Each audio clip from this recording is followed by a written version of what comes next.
Le réalisateur polonais Jerzy Skolimowski, prix du jury 2022 à Cannes, réalise avec EO un film à propos d'une humanité sur la mauvaise voie. Finalement, Skolimowski reprend l'idée d'Au hasard Balthazar de Robert Bresson, les tribulations d'un âne, nommé EO, dans le vaste monde, entre heurts et malheurs, au fil des rencontres. On pense aussi à Apulée, l'auteur latin, qui a écrit L'âne d'or ou les Métamorphoses, récit initiatique d'un homme transformé en animal. L'âne de Skolimowski est cette petite bête toute fragile, qui fait l'expérience de la différence absolue, au milieu des quolibets et des clous. L'homme, sauf exception, est cruel envers les plus faibles. Souvent, il signifie pour eux la mort. Le silence de l'âne, la prestation de l'âne, devant la caméra de Skolimowski, est évidemment parfaite. Contrairement à un acteur, l'âne est authentique à chaque prise. Y compris les regards caméra, que Skolimowski multiplie, filmant au plus près de la tête son acteur principal, s'arrêtant sur son profil, avec des gros plans fréquents sur l'œil.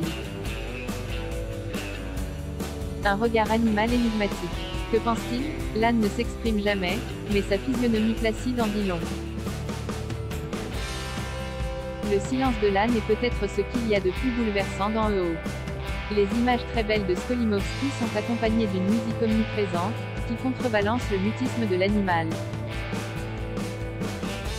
Le compositeur polonais Paweł Nikitin a écrit une formidable partition, pour nombre de scènes inoubliables, comme celle de l'âne perdu dans la forêt, la nuit, cerné par la présence humaine des chasseurs de loups, dont on n'aperçoit que le laser des fusils.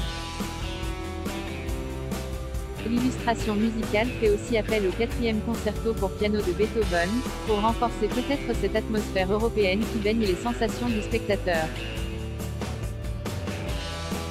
Le rôle néfaste de l'homme manifestement, Skolimowski profite de son âne pour développer un propos radicalement misanthrope.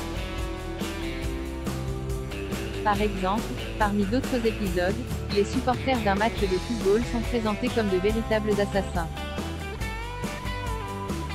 Il frappe l'âne et le blesse grièvement. Celui-ci se retrouve dans un hôpital pour animaux, sorte de mouroir absolument sinistre, dont l'âne, une fois de plus, s'échappera, mais pas pour longtemps. EO est rattrapé et vendu à un camionneur polonais, qui transporte des chevaux en Italie, sans doute dans le but de les faire périr dans un abattoir. Le voyage est pénible pour les animaux, confinés dans le camion. Skolimowski le souligne, de même qu'il met en évidence l'irresponsabilité du camionneur, inconscient du sort atroce des animaux, et aveugle devant sa propre mort, méritée ou non, car il se fait assassiner, sans d'ailleurs qu'on sache trop pourquoi.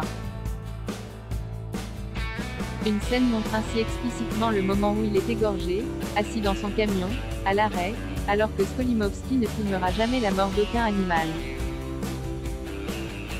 Cette différence de traitement, entre les victimes et les bourreaux, par le réalisateur polonais, est lourde de sens. La détresse des bêtes du troupeau. Un jeune prêtre recueillant suite EO. Est-ce que je te sauve?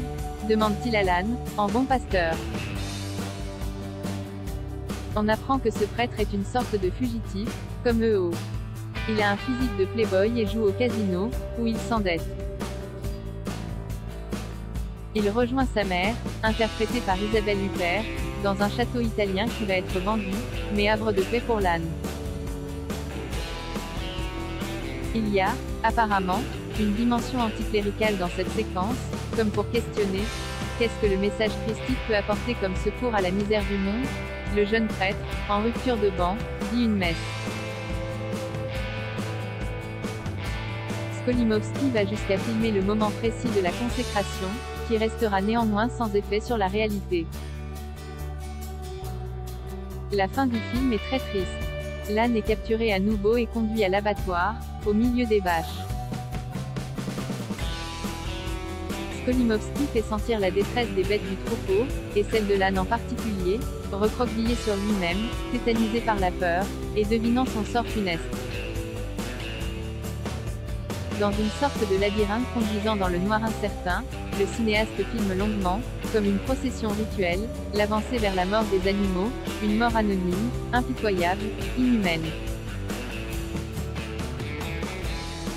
Une fois de plus, Le constat est là. EO est un grand film de Skolimowski, très simple, qui nous parle directement et nous fait prendre conscience, avec beaucoup de délicatesse, que l'humanité s'est engagée sur une mauvaise voie. Et la démonstration est imparable, malheureusement. EO, film polonais de Jerzy Skolimowski, 1h29. En salle.